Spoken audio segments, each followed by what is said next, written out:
সাম্প্রতিক সময়ে মধ্যপ্রাচ্যের দেশ সংযুক্ত আরব আমিরাত ভিসা নীতিতে কড়াকড়ি আরোপ করেছে। বাংলাদেশ সহ বেশ কয়েকটি দেশের নাগরিকদের জন্য নতুন করে ভিসা ইস্যু কার্যক্রমে নিষেধাজ্ঞা বা সীমাবদ্ধতা দেওয়ার খবর সামনে এসেছে।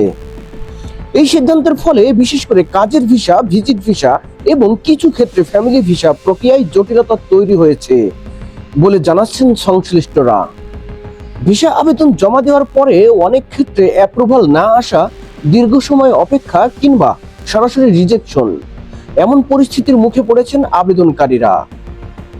বিশেষজ্ঞদের মতে এই নিষেধাজ্ঞার পেছনে রয়েছে অবৈধ অবস্থান, ভিসা মেয়াদ শেষ হওয়ার পরেও থেকে যাওয়া এবং ভিসার অপব্যবহারের মতো বিষয়গুলো। এর প্রভাব পড়তে পারে হাজার হাজার প্রবাসী ও নতুন করে বিদেশে যাওয়ার স্বপ্ন দেখা মানুষের ওপর। অনেক পরিবার এখন অনিশ্চয়তার মধ্যে পড়েছে, কবে খুলবে ভিসা, আদৌ খুলবে কিনা তা নিয়ে। এই পরিস্থিতিতে যারা আরব আমিরাতে যাওয়ার পরিকল্পনা করেছেন তাদের জন্য বিশেষ সতর্কবার্তা। গুজব বা দালালের কথায় প্রলুব্ধ না হয়ে শুধুমাত্র সরকারি অনুমোদিত চ্যানেল ও বিশ্বস্ত এজেন্সির মাধ্যমে তথ্য যাচাই করুন।